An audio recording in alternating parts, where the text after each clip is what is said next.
It's time for some real education, and it is praise for Shakespeare, the one, the only Shakespeare week here on the Dr. Duke Show. And we know that the left has been trying to cancel our favorite bard, so we're going to spend an entire week hearing from some heavy hitters down through the ages, attesting to the bard's genius. Yeah, this is so frustrating to me. I love instant classic. It's a chance to break away from politics, but you can't. When you think about everything that's being canceled so quickly, we've got the cancellation of Dr. Seuss in many respects, or part of his catalog. We've got the people now did a show last week about how Shakespeare now is being removed by teachers because he's misogynist and classicist.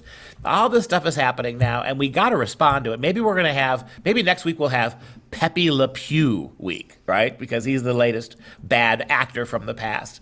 But what we're going to do today is rather than read Shakespeare, which we've done many times in the show, let's read what some other thinkers have had to say about him. Starting with his contemporary, Ben Jonson. Ben Jonson has got a raw deal in history. He's probably the greatest playwright of the Renaissance in terms of his output and the quality of his work, and yet because Shakespeare is his contemporary, nobody pays any attention. He's the best playwright and the best poet of the age who's not Shakespeare. So here's Ben Jonson, who was much more educated, by the way, than Shakespeare, writes. Right upon the death of Shakespeare, he wrote, "My Shakespeare, rise! I will not lodge thee by Chaucer or Spenser, or bid Beaumont lie a little further." All the great writers of English up until now, I'm not going to put you next to them. I'm going to make you a room of your own. Thou art a monument without a tomb. Your work, your art, alive still while thy book doth live. As long as there are books and people can read, people will be reading you. Well, unless you're woke college teachers. And art alive still while thy book doth live, and we have wits to read and praise to give.